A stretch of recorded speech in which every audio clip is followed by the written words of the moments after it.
First of all, I would like to thank you for your speech. I'd like to ask a question about the crisis in Syria.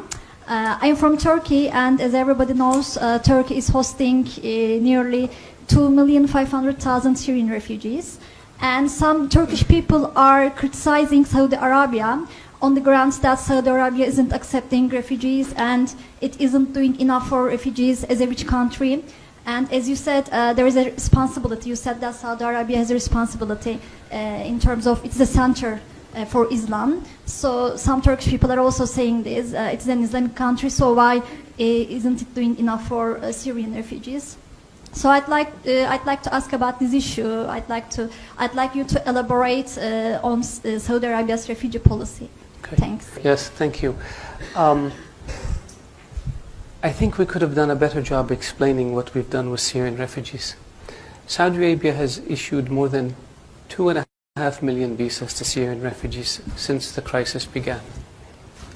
We put out a statement. Nobody noticed it. 2.5 million came to Saudi Arabia. I think 600,000 or 700,000 still remain in Saudi Arabia. Not one of them lives in a refugee camp. And not one of them lives in a tent.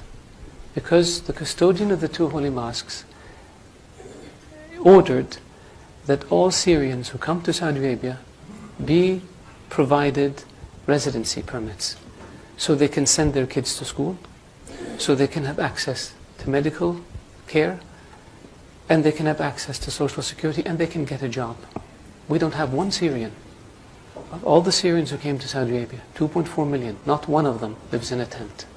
And the same thing we did with Yemenis. Since the war in Yemen began, almost 1 million Yemenis came to Saudi Arabia as refugees. And the same policy was applied to Yemenis. Not one of them lives in a refugee camp, and not one of them lives in a tent.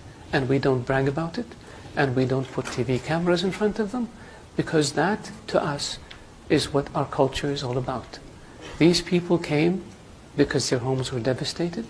They came seeking refuge and shelter and safety in Saudi Arabia, and we provided for them in a way that is dignified, in a way that doesn't humiliate them, in a way that allows them and their children to lead as normal a life as possible given the circumstances. So I really appreciate the question, so I can educate the audience about our refugee policy. Thank you.